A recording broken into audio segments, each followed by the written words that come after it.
الاوفر ثينكر يقرب عندي هنا لو بتفكر في نفس الموضوع كتير، لو بتقعد ترسم سيناريوهات وحوارات للمواضيع المختلفة او لحواراتك مع الاخرين، لو بتاخد وقت طويل جدا ان انت تاخد قرار حتى في الحاجات الصغيرة البسيطة، لو مش عارف توقف تفكير ودايما مركز الناس شايفاني ازاي، لو بتفكر في المواقف السيئة كتير، لو تقعد تزعل وتلوم نفسك كتير وممكن ده يخليك مش عارف تنام ولا تركز، يبقى انت اوفر ثينكر.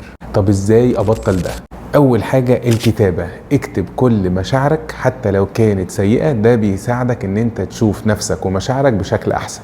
الخطوة التانية كلم نفسك بصوت عالي، ده هيساعد ان انت تبقى فاهم نفسك بشكل اكتر. الخطوة التالتة اسأل نفسك وركز انا ازاي احل المشكلة دي، اكتر من ان انا اقعد افكر في السيناريوهات واقعد افكر في المشكلة دي ايه اسبابها وحصلت ليه.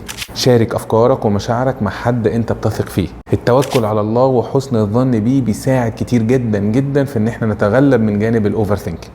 ومن الحاجات اللي بتساعد كمان ان انا دايما افكر طب اسوأ حاجة ممكن تحصل ايه، وتعامل على هذا الاساس كانها حصلت، وبعد كده ابدا افكر في حلول ازاي ان اسوأ حاجه دي ما تحصلش اصلا. اهم حاجه ان انت تساعد نفسك ما تستسلمش لدايره الاوفر ثينكينج. وانتوا الاوفر ثينكينج اثر عليكم ازاي قبل كده؟